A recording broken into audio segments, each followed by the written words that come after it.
hello to you both again.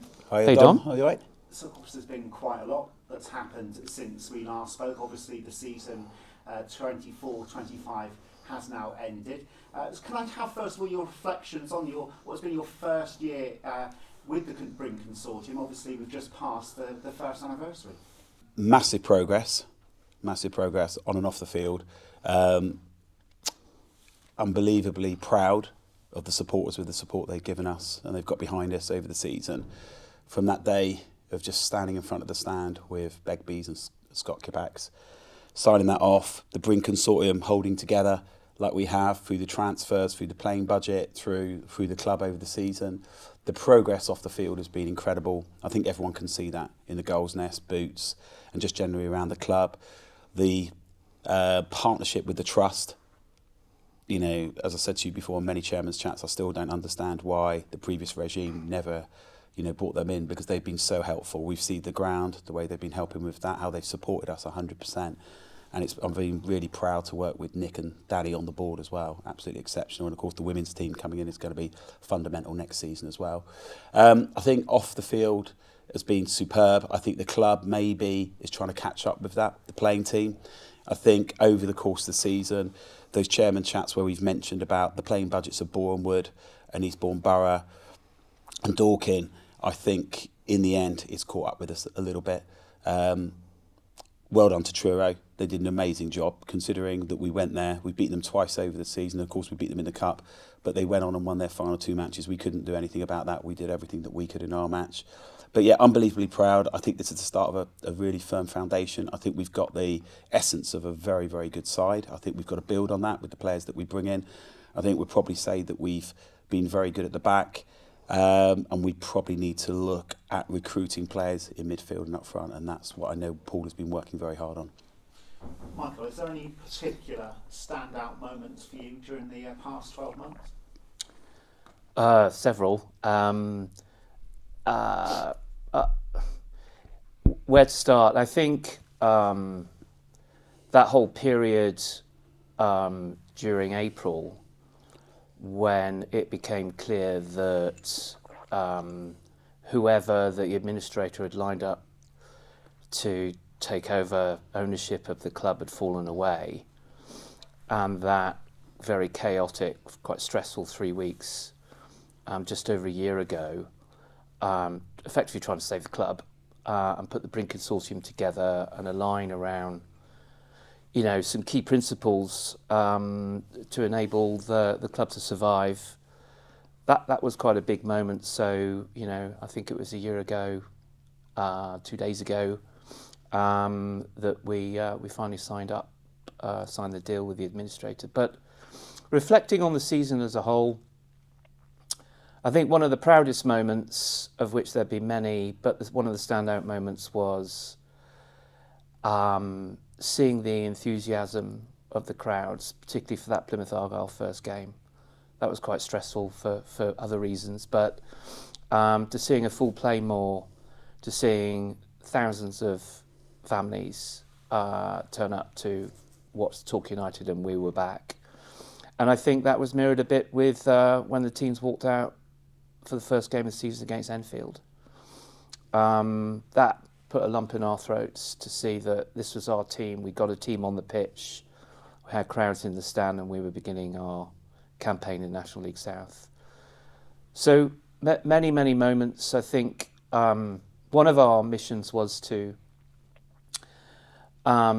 change the whole dynamics around the club, in many ways give the club back to its community, or at least put the community back into the club. And I think Mark mentioned it as well, but the relationship with the Supporters Trust was kind of foundational, really, to the principles that underpin the Talk United that we want to be custodians of, where fans feel that they've got a voice and that they're heard. And in many ways, I hope we've achieved that this year. I think a key milestone was the community share issue. And that really lent into the Talk United community, who invested their hard-earned money into the club, for which we're forever grateful. And that really changed the dynamics, that we feel that the club was open and transparent and accountable, ultimately to our fan base. So you talk about which were your standout moments. I look back at the season as a fan, and that Western-super-Mare game in the rain was, as a fan, my favourite game of the season. It just embodied everything I think we stood for as a club, the spirit, the fighting spirit which Paul has instilled in the team. That sort of come from behind against all odds, in the conditions, and the fans were extraordinary in their backing. That will stand out for me. And of course, there's so many, as you might imagine, in our first year. I think Hemel Hempstead away will probably... Hemel's got to be, because we just took over the whole ground, didn't we? And the ups and downs of that game in terms of knowing what Truro had done. And we knew the fans were still there. And the coordination of the consortium with the fans at that point, there was just so much mutual respect all the way through. We had the same at Truro. Thought it was fantastic when they were shouting out Michael's name and everything else, and it was really great. And Michael was sort of orchestrating a little bit with them, and it was a fantastic moment. But I think Hemel is just unprecedented at this level of football. To take over the football ground, the way we played, the spirit we showed. A lot of the fans, when I went down the town, were saying to me, Jordan Young's picking up the ball and he's shouting at me going, how many more goals do we need? And then you got on the other side, Matt Jay's asking questions like, how many more do we need? And at one point it's 1 goal, the next minute he's picking up the ball and they're going, it's 3 more goals, An incredible experience. But that fan and the whole board and the club coming together in those games was fantastic. We told you at the start when we came in, there were 3 major issues. Passion on the pitch, a team that we feel can be up there or thereabouts, and I think we've had that. And I don't like to use the name competitive, because as soon as you say that, people say, oh, how much have you spent on the budget compared to other teams? And the third part was a sustainable project. Now, a sustainable project can be a sustainable operating loss and having the club under control, and I think that's what we've done incredibly well with the football club. But that's been down to a lot of significant people, and this guy in particular, bringing the consortium together off and off the pitch, and also being able to use his expertise in, governing and helping the trust and bringing everyone together, and all the staffing coming on board, you, Dom, and everybody. It's been an amazing experience. You mentioned there the interaction that you both personally have had with the fans. Obviously, we've seen a fantastic video of Michael orchestrating some things at the Truro game. Truro and Hemel. You've also got involved in the commentary on games. How much have you enjoyed that? Oh, I love that. Fantastic. I love football from top to bottom, and I love the strategy, and I love the whole aspect, the passion of it. It's very difficult when you want the club to do so well when you're in commentary and you see things happening, and we've had so many ups and downs this season where we've held on with results, but also we've let in late goals. But yeah, I've really enjoyed working with you and Ian on that. And it's been a fantastic experience, and the whole atmosphere of those away games as well, because I haven't really done any commentary at home, because obviously I've been with my family and friends and trying to introduce other people to the club. But yeah, that's been a fantastic experience. It's a fine line though, isn't it? Yeah. Because we're fans first, and that's all well and good, and we're a kind of fan-led, fan-owned football club. But with it comes, responsibility, and that you can get a bit carried away, because deep inside us we're actually fans at heart. But also I suspect our supporters want us to be a bit responsible, and so you've got to, it's that fine line, that balance between being very emotionally invested in what goes on the pitch, and the fan in you comes out. But as soon as the match is over, I mean, I don't make any excuses for 90 minutes on a Tuesday or a Saturday of being a fan, because we're just like anyone else. We can't control what happens. But outside of that, we have to take a very responsible approach, because we have a lot of responsibility comes with custodianship of this place. And so it's really interesting. I sat in the director's box about 45 minutes before kick-off for the Boreham Wood game. I sat down with Danny, the chairman at Boreham Wood, who has a very different approach. He's a benefactor owner and has I think the principles that he guides Boreham Wood by are different, and congratulations to them. By the way, they were definitely worthy winners on the day, and and ultimately probably deserve their place in the league above. And he said to me, just be careful about getting too close to fans. And I said, why? What's your concern about that? He said, well, I just don't think it's too close. And I don't think I agree with that. I think that it's a little bit like telling a chief exec, don't get too close to your customers. I just don't agree with that. I just think that we've got a very diverse supporter base. We have a diverse set of customers and businesses that sponsor this club. And I think that if you want to understand what this club means and how to deliver, whether it's a match day experience or the kind of football they want to play or the kind of branding experience or hospitality experience, then you've got to be in the weeds of all of it to get a round and fulsome view.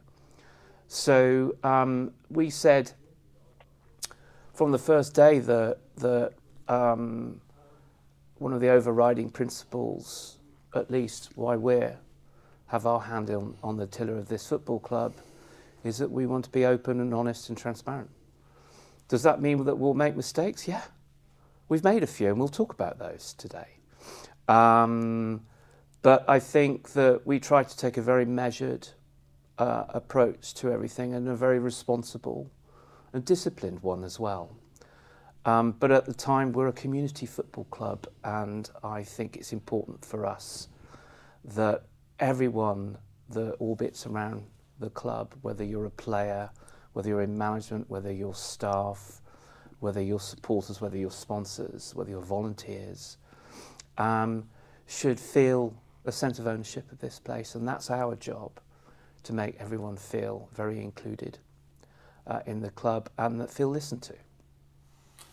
And no sooner has one season ended, preparations begin for the next season, and there's already one key date that's coming up very soon, is the National League AGM, which I believe takes place this week. And Mark, I believe you're going up there with Tom Allen. There's going to be quite a few things to be discussed there. The sponsorship with Vanarama has now come to an end, so there's a sponsorship gap there to be filled, and also there's the 3 Up campaign, which has only gained further traction in recent days with our open letter from York City following their unsuccessful bid for promotion. How do you see this meeting panning out? It's always difficult to know exactly what will happen on the agenda because different football clubs have different ideas. But I think from our first meetings with the National League and sides that have actually gone into the EFL as well, Division 2, I think everyone is of the opinion that 3 Up, 3 Down is a fair system and is the best way to get the best out of both those leagues. Also from financial planning as well, because, if you look at the National League in particular, you're probably looking at 70 to 80% of those clubs have probably played Football League football as well. So they are aware of the differences in coming up and down, and I actually think that there's not a lot of difference now, and I think we're seeing that from the competitiveness of National League South and North as well. So I think 3 Up and 3 Down is the way to go. I just think this is so unfair in the league to think that, when I look at us and losing out by 2 goals, I also look at Boreham Wood, which, if I'm right, were 6th in the league, maybe 6th in the league, but actually they were 3 points off winning the league. Yeah. So let's be frank about it. Over a 46 game season, any one of those clubs within that playoff system would be, upset if they hadn't made it through. So 3 Up, 3 Down, I'd like to see that pushed forward. And I think from what we're hearing, the other thing, of course, is the chairman, of course, of the National League, I think, has stepped down as well. So we'll have to think about who's going to replace him and how that's going to work, etc., because he was very avid about pushing that forward as well. So I think we've got a lot of support from the big sides. It's nice to know that sides like Oldham and others are going up, etc., because I think they've been pushing as well for that. So yeah, we'll be totally behind that 3 Up, 3 Down, and we'll have a few chats. And it's normally a very good, weekend in terms of, you have a lot of the fundamental correspondences and the office type of documentation being done in the morning and the meeting, etc. Then in the afternoon, a bit of a get together, maybe some lunch, and then in the evening we sort of meet everybody on the different tables. Of course, Torquay, Truro, we'll be sat next to them and be clapping them when they go up and pick their trophy, and we're very close to them. And as I said to you earlier on in the conversation, congratulations to them. It's a massive achievement for them and for Cornwall. So congratulations, and we will be congratulating them when they're there. And a chance to speak to some of the other chairmen about certain players. We're already in negotiation with certain players, etc. So there might be an opportunity. I remember last year we spoke to the guys at Bath about Jordan Dyer and others. So yeah, very much looking forward to it and catching up with Tom as well. Well, I'm sure we'll come back to that. Yeah. Michael, the 3UP campaign is a very emotive subject. Obviously, no clubs in the EFL want to drop out of the league, and there's plenty of clubs that are in the National League that are desperate to get into the EFL. For all intents and purposes, from the outside looking in, the National League now does seem like almost the fifth next division. Do you think we would still be having this debate if it was officially EFL League 3, if you say? Well, I think in terms of when you look at the National League, I think they're 17 or 18 of the 24 are former EFL clubs, and you look at some of the attendances and some of the budgets they run. Yeah, it's, as you say, it's almost like a League 3, and you know, the problem with the system at the moment is that it's supposed to be a pyramid and free-flowing, but it's not. It's an hourglass. So there's this bottleneck, isn't there, between so-called non-league and League 2. I suspect that almost all of the teams, if not all of them now in the National League, are full-time. So you've got budgets that are, in many cases, probably north of £1 million a year. And you've got average attendances that you know are probably around 3,000, something like that. So it doesn't feel there isn't this free-flowing pyramid. There's this sort of bottleneck, and I think that it's not very meritocratic. And so I think the key issue is that obviously there's one school of thought that says League 2 clubs won't vote for this 3 up, 3 down because it feels a little bit like turkeys voting for Christmas. But the fact that there are, 17, 18 former EFL clubs in the National League tells you something about the struggle to, once you fall through that trapdoor, how difficult it is to get back. Now, if it's 3 up, 3 down, if you do have one of those seasons where you can fall out of the league, and we at Torquay United know all about that, if you knew that there was, a decent chance, if there are 3 promotional places up for grabs following season, then it feels a lot more meritocratic. And so you can have an aberration one season, but you've got a very good chance of going back up next season if you fix the problems. And so, you know, these days the journey up through the pyramid in non-league feels steep, and you know, we'll talk about our league next season, for example, where you've got us and Dagenham, the former Football League clubs. You know, the 6 or 7 teams, or the 6 teams that we all finished within 3 or 4 points of each other, will all be going for it again next year. And then you've got Maidenhead and Ebbsfleet and Dagenham coming down with big budgets and looking to get right back up. So, you know, it's getting tougher and tougher to get out for because we've got this bottleneck, you know, in the National League as well. That kind of filters down. So it's incredibly tough. And we'll see. My worry with the National League AGM this weekend is, so they've got no leader. Mark Ives has left suddenly. At the same time, they announced that Van Reimer has dropped their title sponsorship. So my worry is on two fronts. One is there are solidarity payments that come down through the National League. What's going to happen to those in the absence of a headline sponsor? So I'm hoping that they'll announce something this weekend. They launched this 3 Up campaign which Mark Ives led and then promptly left. And so you kind of wonder about the continuity of that campaign and how well that's resonated, because that's not going anywhere unless the EFL put it on their AGM agenda also this month. And so who knows? I suspect that if it is on the agenda, it'll get a good hearing. But I'm quite cynical. I suspect that a lot of chairmen of League Two clubs would say, nah. Because you can look at what I said earlier the other way, is the fact that there are still 17 former EFL clubs still stuck in the National League. Yeah. Tells you that it's quite hard to get out of it. We've also got the opportunity to vote on certain personnel onto those boards, and without going through too much about the individuals, I think that'll be key as well, who we vote onto there, because we know which chairmen are quite ambitious and which chairmen are going to have the best interests of National League, the National League South, etc., and being able to push, perhaps even had experience in EFL as well. So that'll be quite key, because that normally happens at this meeting. And like Michael says, the direction of it is a little bit of a worry, because Mark Ives was, totally committed to the whole process and everything else, and unfortunately he's had to step down. But yeah, we'll see. But it's key on everyone's thoughts process, to try to make it as flexible and as dynamic as possible within the leagues, and that's what's important, to give that degree of fairness, because at the moment it doesn't quite seem as if it is fair. I guess the other thing that I'd love to see discussed at the National League is the National League's approach to financial fair play. And what that means simply is, as you see in the Prem and in the EFL, is it fixes your playing budget to a percentage of your turnover.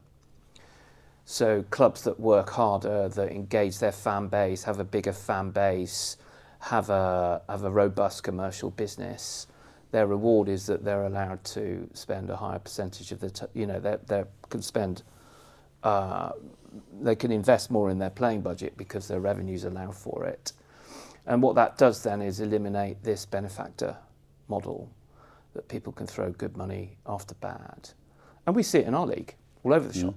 And that's just going to continue. And that's the stiff competition that we're facing there, because we want to be able to run our club in a sustainable fashion. And so I'd really hope that we start having a conversation at the National League about financial fair play, and we'll see to what extent the football regulator gets involved with that at our level. But it's difficult. I worry for the future of clubs that sort of rely on the sugar daddy benefactor approach, because while that might achieve some short-term goals, you just worry that it's fine until it's not, until the benefactors lose interest. And then you find yourself in a position that Torquay United found itself in February last year, where the tap gets turned off, and then suddenly you're mortgaging the whole heritage and history of the football club that means so much to its community, and that's not right. It's got to be strategic. If you've got a benefactor who's coming in and it's a catalyst to move that club to another level, and the other level is potentially other sponsors coming in, other potential with the community club, etc., then I think the strategy can work. But as we see so many times with clubs, they give it a good go for a while, and then the benefactor pulls. We've seen it, closely with Yeovil recently. Luckily, they've got somebody else in who's going to step in and obviously help the club out. I saw some of the statements that were given there, and it was almost like stability of the club. So some of the wording was very much like, let's stay as we are at the moment, and we'll see if we can go any further, etc., and get back into the Football League. But yeah, football is a very unusual business model. It's very emotive, very community orientated, and it means so much to so many people. And it does, having been a co-chair in this football club now for a year, that sustainable model, I've changed my wording now, sustainable operating loss, because I think the most important thing is not putting the club in any financial jeopardy, but having it under control, but also making sure you're meeting the objectives of why you first came in to invest in the football club, which is to make sure we have a competitive I don't like using the word competitive because I know people around me don't like me using that, but having a football team that hopefully can have some success, and that could be for Torquay next season getting back into the playoffs. Bringing things closer to home again. Yeah. Earlier this week, we announced the appointment of Mark Thomas as the club's new CEO. What do you think, Mark, that he's going to bring to the club? So I think Mark is a very, very impressive individual, very strategic, has amazing experience in other sports sectors, extremely professional, and I think for this football club will lead from the front and will be a great liaison between the board, the staff, and of course the playing management in terms of Paul and Mikey Edwards and his team. So yeah, I think that, you know, this is a guy who helped to coordinate the Grand Prix in China, being moved over there. So you can imagine all the legal ramifications of having to do that, the commercial ramifications, the sponsorship for that, the safety of that, the whole aspect of going to the Far East to do it, etc. He speaks fluent Mandarin. I thought in his meetings and his interviews, he was tremendously driven, enthusiastic. One of the things that he did at his particular interview is he came to meet us early in the morning after flying back from China, etc. So I was extremely impressed with that. I just think that what we were looking for in terms of the CEO, obviously Joe and Mark did a tremendously great job at the football club, but what we're looking for is somebody who could work in all the different areas and bring efficiency, could work with Paul and have different ideas in terms of how to get better maybe deals or better players and how to look after them better. You know, not interfering with the way Paul does that, but thinking about modern day ways in terms of the analysis of that through GPS and things like that, how we can improve on that aspect. And the other part is I think that where he will be tremendously helpful is I think he'll be able to support what we're trying to do with sponsors, off the field activity, the commercial offerings of this football club. Me and Michael have said it's key if we are to get away and to get to that sustainable model, we need to make sure that we are a 365-day club. And we're doing tremendously well with some of those things. We had the Mark Lorison evening the other day. Boots and Laces doing far better. We've got a do tomorrow, which is going to be totally stacked out in Boots and Laces and be using the Cove. So it's starting to happen, but I think Mark will be able to catalyse that further. So I'm tremendously excited. I also think it's very key that obviously Joe, as you know, is the CEO for VX3, so he could only give a certain amount of time. Mark is obviously very accomplished individual in the football world, works with Plymouth Argyle and the trust there, so community trust, so he could only give a certain number of hours. I think it's very key that somebody's here all the time to work with the team, nurture them, and I think that the success will then come from that, because having seen some of the people who work here and the amount of time and effort they give to this football club, it's not for the lack of energy and enthusiasm. So really excited that he's coming on board, and we've just got to make sure that transfer over to us is he's got stability after moving here and everything else, because always one of your worries when you bring in new staff is they might have the capability, but outside the football club, are they, you know, okay in terms of their relocation, their family, etc. And that's something that we've just got to manage as well. But yeah, very excited. Michael, one of the interesting quotes that you used in the announcement was that you've been challenging the status quo. What did you mean by that? Well, look, Mark's a heavyweight. We deliberately, this was a global search we did, and that's a sign of our ambition that we want a super high caliber person to come in to really pull the club up by its bootstraps. And I think we've laid some really solid foundations for that, and now we needed a heavyweight to come in that's got the right commercial background. What we liked, why we went with Mark Thomas, is, and what I meant by challenging the conventional wisdom, he's always worked in and around sport and the commercial side of sport and sports development, and also more latterly in things like hospitality, etc. in sport. But he's not spent 30 years just on football.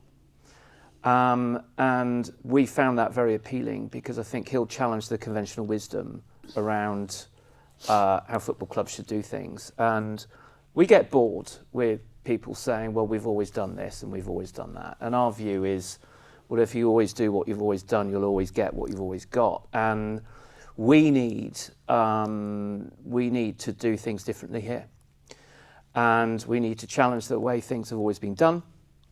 And we need to think very carefully about how we leverage the brand and of Torquay United and its reach into its community. And while we've ignited, shall we say, the flames and engendered much closer relationships with the commercial world down here, there is lots and lots of untapped potential that needs exploiting. So Mark brings all the attributes. He's tough, but he's got a brilliant bedside manner. I think he'll connect with people very well. He's very clear-eyed about the objectives of the club, which is to really fire up all those commercial channels, which we think have been underexploited for now. And so, and I hope when I say challenge the status quo, we want someone who challenges the way we think. And we wanted someone here that takes the reins of the club on a day-to-day basis. Mark is relocating and moving down to the area to take up this full-time position. And we wanted someone that we could challenge on a daily basis and come up with the right creativity and ideas that could resonate both with our commercial partners, looking at new ideas where businesses and other brands can leverage the brand of Torquay United, be a sounding board for Paul and the football side, and all the other parts of our business, whether it's youth development, whether it's our relationship with the Supporters Trust, with the women's team coming into the club, which will provide all manner of commercial opportunities, which we're exploring as we speak. And most importantly, he's got a very, very strong marketing background, so that whole engagement piece, utilising digital channels and really elevating the Torquay United brand, how we talk to our communities, how we talk to our supporters and all our other different stakeholders, and also to be able to provide a platform which commercial partners and sponsors can really ride along and get, really strong return on investment. So Mark's super high caliber, and he starts on Thursday, and we can't wait for him to get going. And he's really excited as well. He sees this. I mean, he will tell you, and you will speak to him in time, that he thinks the progress that this club has made over the last 12 months, because part of the interview process, and we used an external search firm, he spent as much time interviewing us as we did interviewing him, because he's had a very successful career, and he's back in the UK permanently and moving down here to invest all of his time and energy and staking his career on his ability to take Torquay United to the next level. And so we're excited for that opportunity for both of us to work together. You mentioned that he'd already acknowledged the progress that's already been made in the last 12 months, Michael, and that is due in large part to the work done behind the scenes from Joe Lovell and Mark Lovell, and they remain involved with the club, won't they? Oh yeah, absolutely. You don't discard people that have invested a lot of time and energy and a lot of ideas, and I think that Joe will be a huge asset for us, because he won't have the responsibility of the day to day here, while he's also he's got another business to run. But Joe's extremely creative, and so in his non-exec role, and he'll be very much around. But he'll be able to work with Mark, certainly guide him through the transition piece, and then when Mark's got his feet under the table the next few weeks, they'll work together, because Joe's got some fantastic ideas, and I think that we want to be able to lean into his expertise and the fact that he knows every nook and cranny of this club now. Joe knows the strengths and he knows the weaknesses of where we are at the moment. Yeah. And indeed, Mark Lovell has been very, very good at locating those as well, having come from a club like Plymouth. So Mark's not going to be on his own when he comes in, but I think Mark is going to be able to look at things slightly differently, maybe in other sports events, sectors, etc. But we can't underestimate how well Joe and Mark Lovell have done, the way they've given up their time for this football club, and we thank Plymouth Argyle as well for supporting us, not just on the pitch, but off the pitch as well. Letting us borrow Mark. I mean, Mark's experience in this has been fundamental, especially for the safety side of things with the grounds and making sure that we're properly governed to kick that ball in the first game of the season. And they'll always be welcome at this football club. Obviously, as Michael said, Joe will become on as a non-exec. And Mark will always be welcome, and I'm sure we're going to use Mark in the future of consultancy and things like that to support Mark Thomas.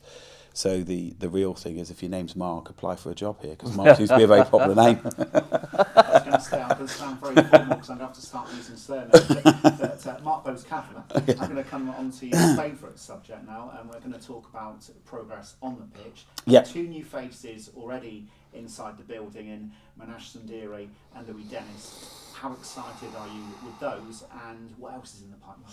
Yeah, so I think Paul is, fans are well aware of maybe where we might have fell short last season, which maybe we could argue is in midfield and up front.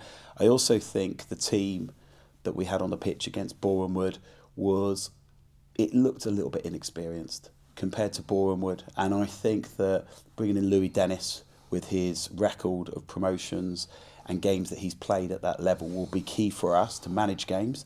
I think Paul needs more players who can manage games for him. He's very passionate, very good strategic guy, very, very good coach. But I think at times he's probably felt that he needs maybe something more in midfield to do that. I mean, Jenkins-Davis last season, Hassani, Musa, Thelkeld were all very, very good and gave their heart and soul to it. But I think that we maybe this season need to strengthen what we feel in those areas. Nash will give us that. Nash, as you know, was at Tamworth, played in the FA Cup game against Tottenham last season. So we've got Louis Dennis coming in, and we've got 2 to 3 other players that we're looking to bring in. 2 further players in midfield, and hopefully another player who can play up front. Those discussions are ongoing, and it'd be wrong for us to discuss those names at this particular point without getting them over the line. But we're pretty confident with 2 of those and possibly 3. They're looking really, really good. And I think it's going to, when you look at the team then and you start looking at how strong we were at the back, and then you look at these resources that we've brought into the midfield, and then we've got the experience there, and you've still got Matt Jay and Jordan Young, and Cody did a fantastic job last season as well. You're starting to look at that. We haven't even included Dan Hayfield, ever present almost in the team last season. So we're going to be very, very strong. We'll obviously look at the areas of right back as well. Obviously, as you know, JT went back to Yeovil, and we're still looking at maybe filling that role in at right back, etc. But I think that the one thing I would take away this season is that we may not have as many people in the squad, but my hope is the quality will be better moving forward. And I think it's important as well that we do put into context what our playing budget is. So our playing budget, is not going to be as high as the top clubs in this league. We've already mentioned about we said a passionate team, a passionate manager, a good coach. We've got that. We've said we wanted a sustainable model, sustainable operating loss, whichever way we want to look at that. And we also want to be as successful as we can be on the pitch given the playing budget, but we're not a benefactor system. We're not going to plough millions just throwing it into a playing squad with the gamble of going up. We're going to give Paul an amount of money that will hopefully get us into the playoffs, and who knows, we might release more money at Christmas, etc. But that's not a decision that I can take purely on myself. That's something we got to discuss as a board. But we're strengthening in the offensive areas. We feel we're quite strong in defensive areas, so yeah, that's sort of where we are at the moment. But we'll have a squad that we hope can get us into the playoffs. So that's all we can say at the moment, because we haven't even kicked a ball yet. Michael's already mentioned Dagenham are going to be strong. Ebbsfleet are going to be strong. Maidenhead will be strong. We know Tottenham are coming up. They're going to be strong. Their director of football is James Beattie, and I've already seen. I saw him last week. I know how much they're spending on their playing budget. And then you look at the likes of the teams that we had last season who've lost out: Weston, Worthing, Eastbourne Borough, Dorking. Hornchurch are throwing a lot of money into their squad. We know that. Chelmsford have gone full time. They've just signed, obviously, Tom Lapsley. So it's very, very competitive. It's going to be very, very difficult, but we'll give it every go that we can. And if we show the energy and enthusiasm that we've had this season, then anything is possible. Michael, one of the big bonuses is that if you rewind back 12 months ago, it was almost a stage where, although it was never termed like that, panic buying us. We had no squad at all, whereas now we already have that basis. So it's able to start a little bit earlier this year and take your time a bit more about the signings. Is that how we're going about our business this year? Yeah, very much so. I think the whole recruitment process is completely different. The dynamics are completely different this year. I mean, Paul's been very clear since Christmas where our strengths and weaknesses lie. Our conversations about squad strengthening started even before Christmas. And as we were able to free up more budget, that's how you saw the arrival of Dylan Morgan and MJ, for example, Jordan Young before that. And so as we strengthened the squad and added more quality even through last season, that process has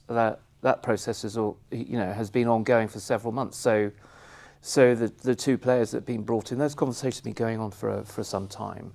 There are at least two players that we expect and we hope that we can announce very shortly. Those conversations have been happening for months. So Paul's very clear-eyed about, and Mark's touched on all those departments within the team that need strengthening, and I think the focus has definitely been on midfield, bit of speed on the wings, stuff like that. And so I think that it's a much more straightforward, not straightforward, I mean, recruitment is tough for all the reasons that Mark said. There are several teams that will have much bigger budgets than us this season. It's highly competitive. We still have, and we have to use our geography as our strength, not just as a weakness. And I think we're getting quite smart about that, actually. And so we are very, we throw a sort of a care package, if you like, around players to help them with relocation. We've got partners that help us do that through accommodation and stuff like that. So I think we've got a bit smarter about that. And I think the difference, if I could characterise it, last year Mark was going out with a shotgun, right? And this year he's got a sniper rifle. And that's how I kind of think about it. And I think as supporters will see, and as we are seeing, the recruitment that will happen over the next few weeks, it'll be very clear that we're going to have that mix of experience, that toughness in midfield that I think we've all been craving, a bit more dynamism, probably up top with some width and some speed. We're great that the players that we have retained are our best players, and our defence we expect to be every bit as strong. We had one of the best defence, if not the best defence, in the league, and that will continue next year. And I will say that we are thinking about our players as assets as well. And you saw with Paul giving Sam Dreyer an extension, that is kind of how we think about looking after, being responsible and looking after the business of the football club as well.